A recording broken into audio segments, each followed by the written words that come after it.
Welcome to Spectrum News within the week, coming to you live from Uyo. My name is Ofonono Joseph. Let's take a look at the top stories. President Tinubu reappoints Brigadier General Marwa as NDLEA chairman. Microbiologist Dr. Ekuma calls for open-minded approach, clear labeling of GMO foods. Plus, U.S. announces new military operation in Latin America. Stay tuned for details of these stories and more in just a moment.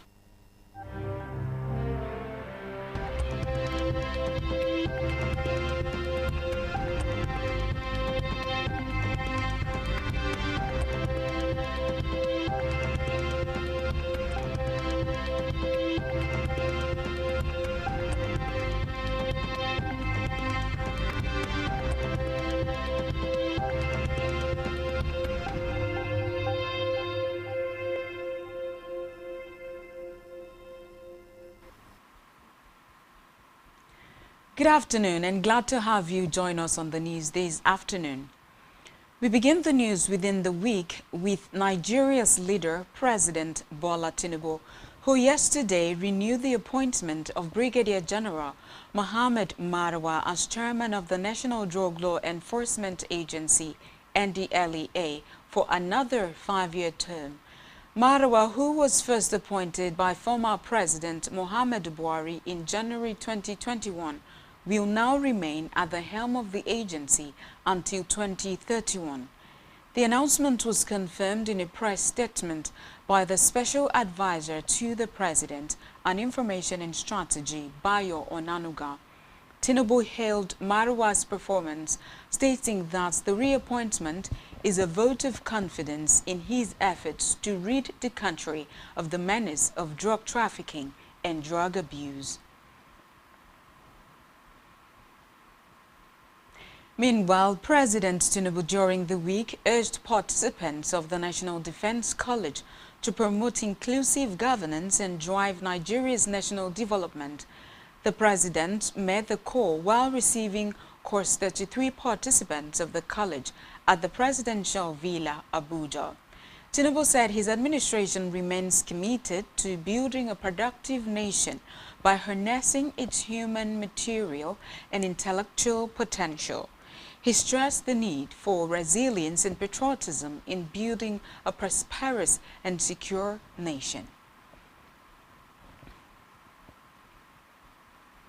Away from that, the federal government, through the Pension Transitional Arrangements Directorate, PTAD, yesterday disbursed 3.9 billion naira in arrears to 91,146 eligible pensioners under the Defined Benefit Scheme, DBS. The payment comes as part of the 32,000 naira pension increment approved by President Bola Tinubu. providing long-awaited relief to thousands of retired workers across the country. The move signals the federal government's commitment to clearing outstanding pension obligations and improving retirees' welfare. In a statement released by the head of PT80's corporate communications, Olugbenga Ajayi, PT80's Executive Secretary Tolulokpe Odunaya emphasized the federal government's dedication to settling arrears, stressing that the payments reflect efforts to bring dignity and financial security to retirees who have patiently awaited their entitlement.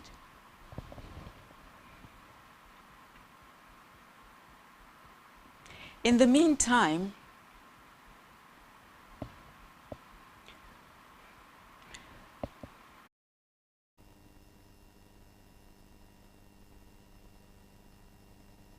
of the week approved 3 transformative policies aimed at boosting productivity and enhancing service delivery across the civil service. These are the rewards and recognition policy, the incentive and consequence management policy, and the civil service mentoring policy. The approval was granted during the Federal Executive Council meeting presided over by President Bola Tinubu. The move marks a new era of performance-driven governance, strategic talent development, and enhanced accountability, with the policies designed to work in synergy to motivate staff, foster a culture of excellence, and significantly improve service delivery to Nigerians. According to a statement signed by Eno Olotu, Director of Information and Public Relations, the head of the Civil Service of the Federation, Didi Esther Wilson-Jack, affirmed that the policies are central to staff welfare and the enhanced value proposition of civil servants, and also align with the 2021 Public Service Rules. She commended the President for his commitment to transforming the civil service and fostering a workplace culture that is efficient, productive, incorruptible, and citizen-friendly. The head of service noted that the approval demonstrates the government's firm resolve to value public servants, reward excellence, and systematically groom the next generation of leaders. Meanwhile, the federal government's investment in digital and creative enterprises IDICE program within the week announced plans to launch 2 additional funds for the technology and creative sectors next year, targeting investment in startups across the country. The announcement comes as the chairman of the IDICE Steering Committee, Vice President Kashim Shettima, described the formal kickoff as an exciting milestone that will leverage the potential of the country's youth. With this development, IDICE joins other institutional investors, including the International Finance Corporation, IFC, Standard Bank of South Africa, and British International Investment, BII, in the new fund, which has achieved a $64 million first close and targets a final close of $75 million. Vice President Shettima emphasized earlier that the commencement of investing by IDICE is an exciting milestone and a leap forward in the determined efforts of the government of Nigeria under the leadership of President Bola Tinubu to deliver on the country's vision of unleashing the full potential of Nigeria's young people in line with the Renewed Hope agenda.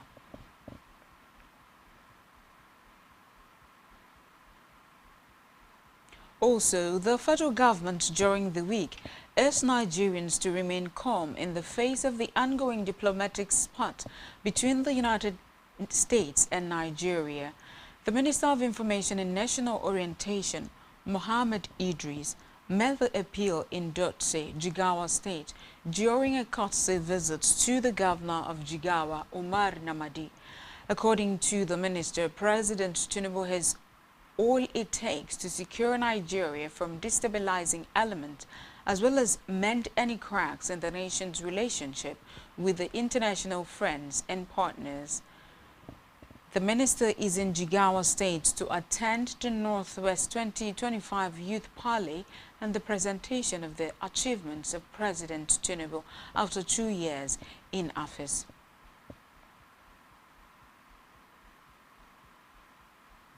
Elsewhere, the Federal Ministry of Education in the course of the week wrote to the Vice Chancellors of Federal Universities through the National Universities Commission demanding detailed figures for outstanding promotion arrears, salaries, third-party deductions, and pension arrears. The directive was contained in a memo signed by the Deputy Director, Universities at the Federal Ministry of Education, J.N. Akpa. The move followed an announcement by the Minister of Education, Dr. Tunji Alausa, that 2.3 billion naira had been released for the payment of outstanding promotion arrears owed to lecturers. It further stated that the information is required to furnish the Nigerian University Pension Management Company with the necessary details to facilitate payments. From the Red Chambers, the Senate on Thursday passed a bill to establish the Chartered Institute of Revenue and Fiscal Management, a proposed legislation which is a major step towards addressing Nigeria's chronic dependence on debt to finance its annual budgets and the country's weak revenue mobilization framework. Presenting the lead debate, Senator Adamu Aliero noted that Nigeria's fiscal challenges, marked by persistent revenue shortfalls, leakages and inefficiencies, have been compounded by inadequate capacity in revenue forecasting and fiscal governance. Following its second reading, Deputy Senate President Jibrin Barau, APC North, Kanu North, referred the bill to the Committee on Finance, Establishment and Public Service with a directive to report back in 4 weeks.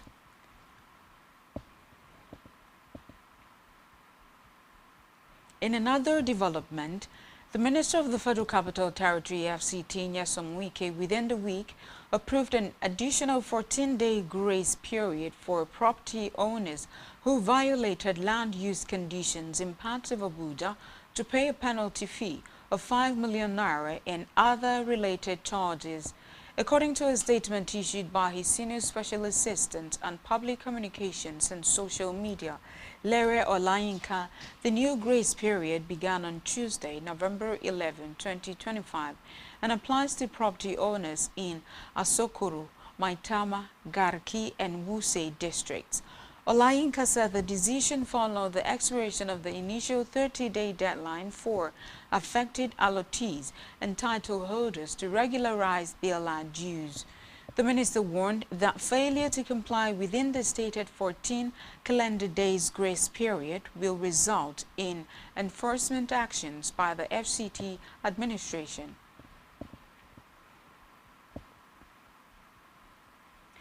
Talking security, the new Chief of Naval Staff, Vice Admiral Idi Abbas, during the week pledged to tighten maritime security, enhance operational capacity, and uphold the service's core values of integrity, professionalism, and teamwork.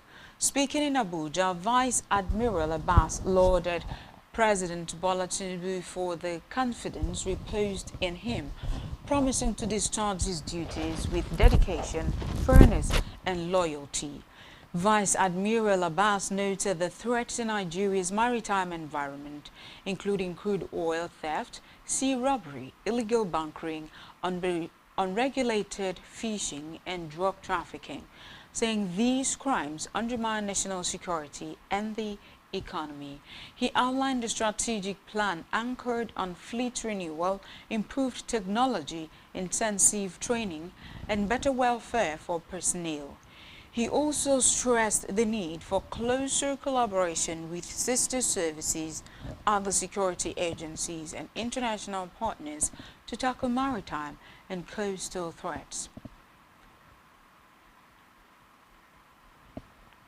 Elsewhere, the Inspector General of Police, IGP Kayode Egbetokun, during the week called for a deeper collaboration among security agencies, the academia, and communities to tackle Nigeria's multifaceted insecurity. Speaking at the third edition of a security summit organized by the Lagos State University of Education, LASUED, with the theme, Strengthening the Partnership Between Town and Gown in the Age of Insecurity, Egbetekun said national security cannot rely on force alone, but must be anchored on education, morality, and civic responsibility. The police boss described the security threats confronting the country as complex and technology-driven, listing them as cyber attacks, misinformation, kidnapping, and terrorism. He assured that the police force was transforming into an intelligence-led, technology-driven, and community-focused service through the use of data analytics, drones, forensic tools, and cyber units. Moving forward, the Economic and Financial Crimes Commission, EFCC, in the course of the week, declared a former Minister of Petroleum Resources and former Governor of Bayelsa State, Timi Silva, wanted. In a statement signed by its spokesperson, Dele Oyewole, the Commission said Silva was wanted in connection with an alleged case of conspiracy and dishonest conversion of $14,859.2 million. It stated that the amount was part of the funds injected by the Nigerian Content Development and Monitoring Board into Atlantic International Refinery and Petrochemical Limited for the construction of a refinery. The EFCC said it secured a warrant for the arrest of the former minister at the Federal High Court sitting in Lagos on November 6, 2025.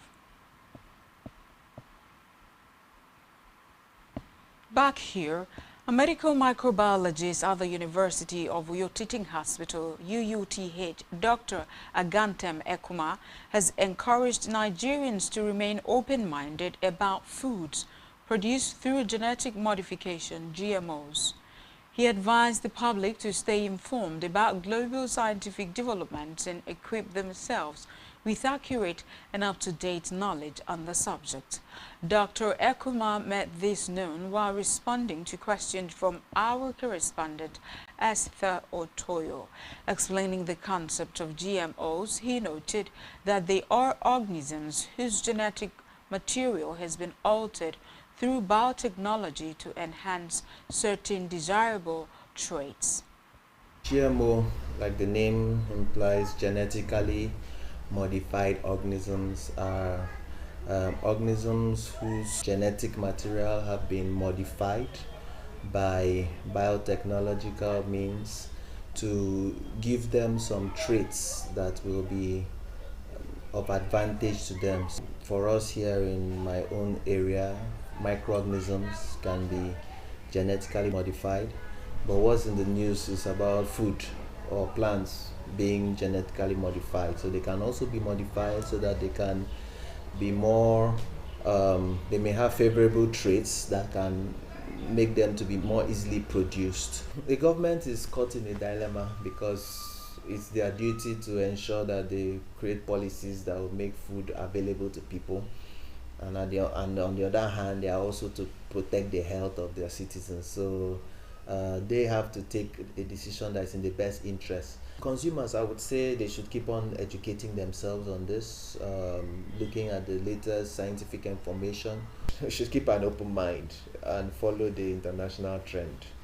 And let those who have, for their own personal convictions, decided not to patronize those products, let them have their freedom to stay away from that. And whoever feels is open.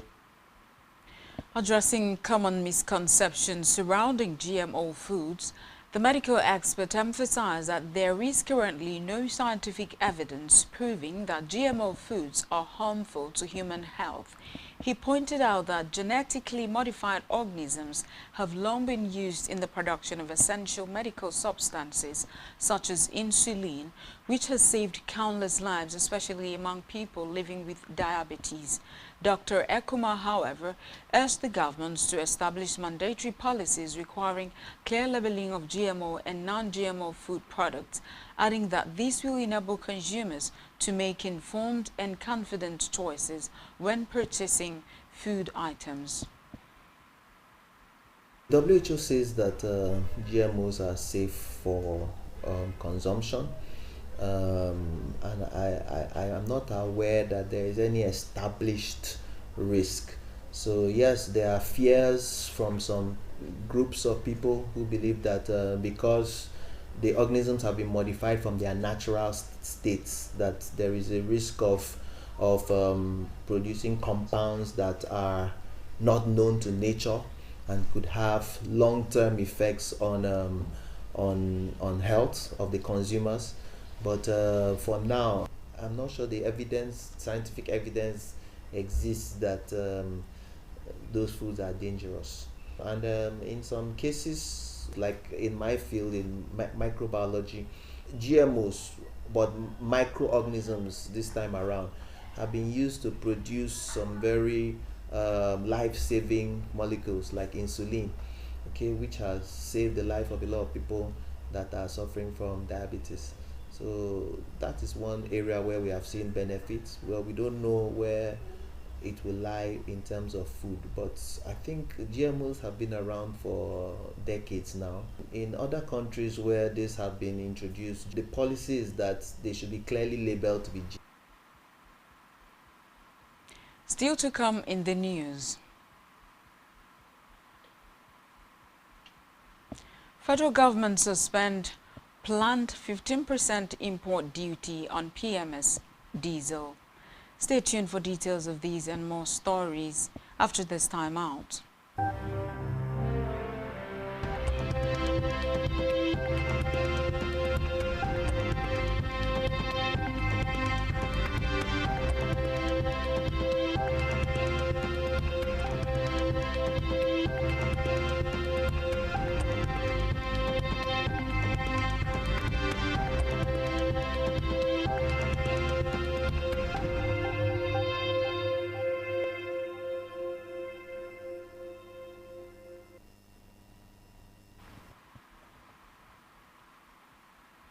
Welcome back and many thanks for staying tuned.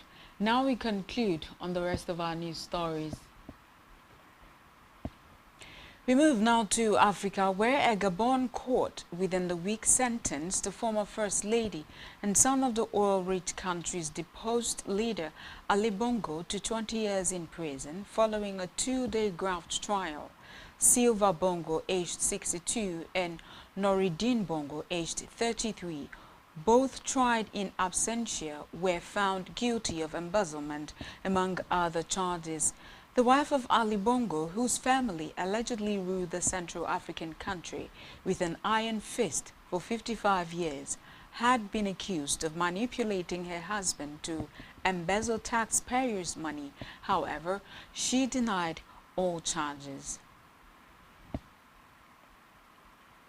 Elsewhere, South Africa's Finance Minister Enoch Godongwana during the week rejected United States President Donald Trump's false claims of a genocide being carried out against white Afrikaners. Godongwana made this known while delivering the medium-term budget update days after Trump said his nation would boycott the upcoming G20 summit in Johannesburg. In a post on social media, Trump cited widely rejected claims that members of the minority group are being persecuted and having their land taken from them because of their race. Godongwana, however, accused Washington of spreading fear and misinformation while praising Afrikaner groups who publicly rejected Trump's remarks as unpatriotic propaganda. Still in Africa, Kenyan law professor Phoebe Okowa, in the course of the week, was elected as a judge to the International Court of Justice (ICJ), emerging victorious from a competitive field of African candidates after a series of voting rounds in both the General Assembly and Security Council. The election saw Okowa compete against candidates from Nigeria, Sierra Leone, and Ghana in what became a protracted contest. Pete Hegseth on Thursday announced a military operation to remove narco-terrorists amid growing concerns that a U.S. naval buildup in Latin American waters could presage land strikes and a wider conflict. The Post gave no details of what the operation would entail or how it might differ from military actions already being undertaken. Recall that President Donald Trump's administration is conducting a military campaign in the Caribbean and Eastern Pacific, deploying naval and air forces for what he calls an anti-drugs offensive. U.S. forces have carried out strikes on about 20 vessels in international waters in the region since early September, killing at least 76 people, according to U.S. figures.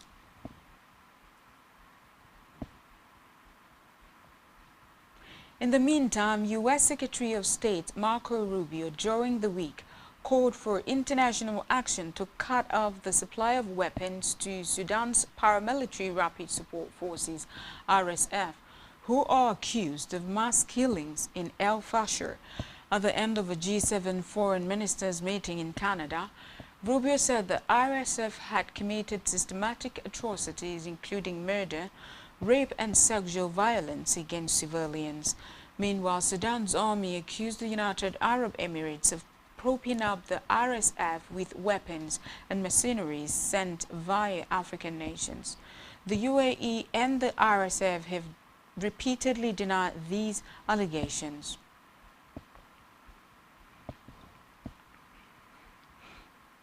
Also, President Donald Trump within the week signed a spending bill to reopen the government and end the longest shutdown in U.S. history.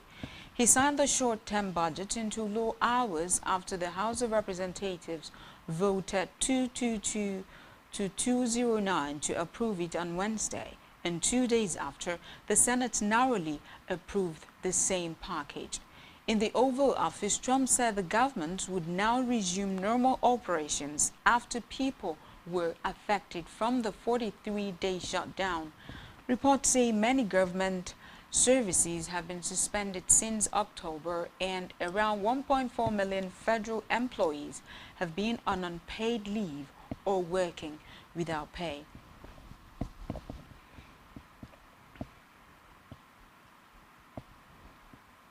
Still on the foreign scene, Israel's President Isaac Herzog in the course of the week received a letter from U.S. President Donald Trump formally urging him to fully pardon Prime Minister Benjamin Netanyahu. Recall that Netanyahu has been standing trial for the past 5 years on charges of bribery, fraud and breach of trust in connection with 3 separate cases which he has denied any wrongdoing. In the letter, Trump writes that he respects the independence of Israel's justice system, but that he believes Netanyahu is facing a political unjustified prosecution. In response, Herzog's office has said that anyone seeking a pardon should submit a formal request. Meanwhile, there has been no comment from Netanyahu at the time of this report. We move now to business news, where the federal government, through the Nigerian Midstream and Downstream Petroleum Regulatory Authority, NMDPRA, within the week, stated that the proposed implementation of the 15% of Valorem import duty on imported premium motor spirit and diesel is no longer in view. The Director of Public Affairs Department, NMDPRA, George Eneta, made this known in a statement posted on its X handle today. NMDPRA also assured that there is an adequate supply of petroleum products in the country within the acceptable national sufficiency threshold during this peak demand period. Meanwhile, Petroleum and Natural Gas Senior Staff Association of Nigeria, Pangasin, yesterday expressed concern over the dwindling value of pensions received by retirees in the oil and gas industry, describing the situation as worrisome and unsustainable. Speaking at a stakeholders engagement on the state of closed pension fund administrators CPFAS in the sector, Pengasyn President Festus Osifo said the union was disturbed that many pensioners who retired under the defined benefit schemes decades ago now earn stagnant and inadequate benefits despite rising inflation and currency devaluation, adding that while a few CPFAS reviewed pension payments periodically, the majority left retirees' welfare at the discretion of management. The Pengasyn president urged the National Pension Commission, PENCOM, NNPC and others to review actuarial assumptions and ensure fair adjustment in pension payments. Still in business, the Manufacturers Association of Nigeria MAN within the week warned that the National Agency for Food and Drug Administration and Control's directive banning the production and sale of sachet and small PET bottle alcoholic beverages by December 31, 2025 could cost the Nigerian economy over 1.9 trillion naira in investments and about 5.5 million jobs.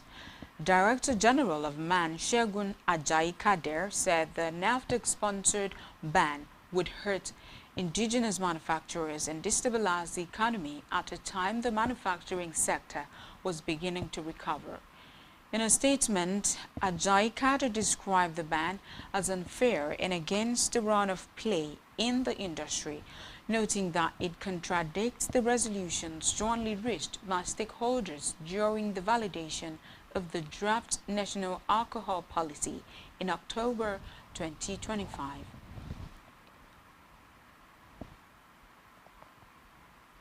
Still to come in the news, Super Eagles head coach Shell says team must improve to defeat DR Congo. Stay tuned for details of these stories and more after this time out.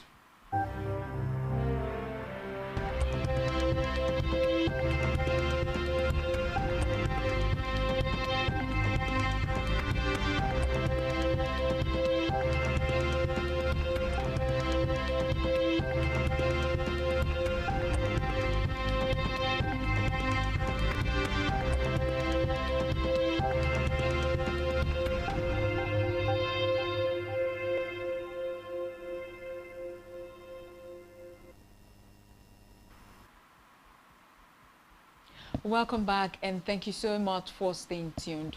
Now we conclude on the rest of our news stories. In health, the Coordinating Minister of Health and Social Welfare, Professor Mohammed Pate, within the week said that 280,000 newborn babies die within the first 28 days of life due to the problems of prematurity. Pate disclosed the alarming figure in Abuja during a briefing to commemorate the 2025 World Pneumonia and Prematurity Days, which witnessed the launch of the Nigerian Child Survival Action Plan and the National Birth Defect Surveillance Guideline. The minister said the country also records 162,000 childhood pneumonia-related deaths annually. Pate, who was represented by the Director of Health Promotion, John Urakba, said data from the Nigeria Demographic and Health Survey revealed that the country's under 5 mortality rate declined from 201 deaths per 1,000 live births in 2000 to 110 in 2023, representing a 45% reduction. He, however, noted that despite this progress, approximately 850,000 preventable newborn and under 5 deaths are predicted to occur annually in Nigeria. Meanwhile, the Minister of State for Health and Social Welfare, Dr. Isiaq Salako, yesterday said Nigeria contributes about 14% of global maternal deaths and 9% of global under 5 deaths. Salako disclosed this in his inaugural address during the second day of the 2025 Joint Annual Review meeting in Abuja with the theme, all hands, one mission, bringing Nigeria's health sector to light. He said that although Nigeria has recorded improvement in key health indicators, the progress is still insufficient for a nation of its size and resources. The minister reaffirmed the government's commitments to improving health financing, expanding insurance coverage, and addressing workforce shortages. Still talking health, the Minister of Finance and Coordinating Minister for the Economy, Wale Edun, during the week, announced that Nigeria is seeking to raise nearly 150 billion naira to fund vaccine procurement for 2025 and 2026. Edun reviewed this at the 2025 Joint Annual Review of the Health Sector themed All Hands, One Mission, bringing the Nigerian health sector to light. He added that it is crucial to maximize domestic resource mobilization as today's world depends heavily on multilateral and global collective efforts. The minister, however, noted that reforms and funding would not be fully effective without the participation of state and local governments, urging them to increase spending on health and education to complement federal initiatives.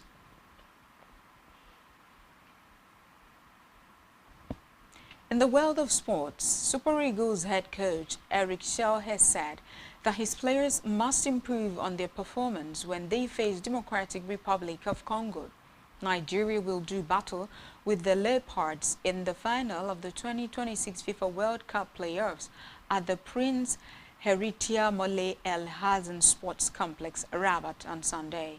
The three-time African champions defeated Gabon 4-1 on Thursday to earn a berth in the final. Schell said it is important for his team to correct their mistakes before the crucial clash. Meanwhile, Barcelona president Joan Laporta said within the week that the club is planning to erect a statue of Lionel Messi outside the newly renovated Camp Nou, as the Catalan side prepare to honor their record scorer after his emotional visit to the stadium. Messi, 38, returned to Barcelona on Sunday to tour the revamped ground for the first time since leaving the club in 2021, later posting on Instagram that he hoped to return one day and not just to say goodbye as a player. Laporta, speaking on a book presentation of Barcelona's, said he had already discussed plans for a permanent tribute to the Argentine World Cup winner. Still talking sports, Portugal captain Cristiano Ronaldo is facing suspension ahead of the 2026 World Cup. Ronaldo could miss at least the opening game of next year's tournament after receiving a red card for violent conduct in the 2-0 defeat to the Republic of Ireland on Thursday. The 40-year-old was initially shown a yellow card for elbowing Ireland defender Dara O'Shea in the 61st minute, but following a VAR review, the referee upgraded the decision to a red card. It was Ronaldo's first red card for Portugal in his 226th international appearance. In our entertainment news, Puerto Rican star Bad Bunny within the week was announced winner at Latin Grammy Awards in Las Vegas, taking home 5 trophies. Among them was Album of the Year for the acclaimed David Tura Mass Photos, a project which embraced his island's musical heritage and paved the way for him to perform at next year's Super Bowl halftime show. Dedicating the award to all the youth of Latin America, he said there are many ways of being patriotic and defending their homelands. Meanwhile, charismatic Argentinian duo Car 7 Real and Paco Amoroso also took home 5 prizes, with other winners including Alejandro Sanz, Gloria Estefan, and Karol G, who is set to headline next year's Coachella Festival.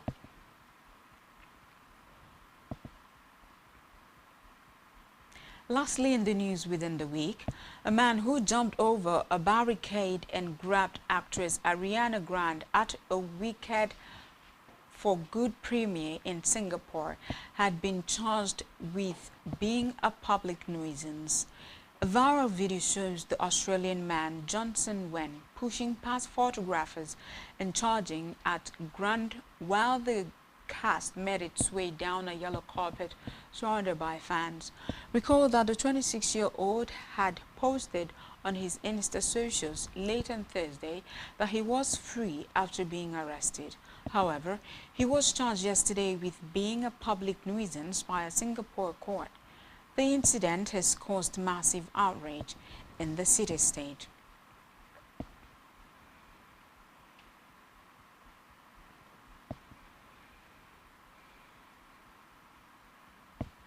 And that's all we have for you at this time. Do well to ensure to follow us on all our social media handles and subscribe to our YouTube channel, all of which you can find on our website, spectrumtvlive.ng. You have been watching Spectrum News within the week. My name is Ofonono Joseph. Good afternoon and enjoy the rest of your weekend.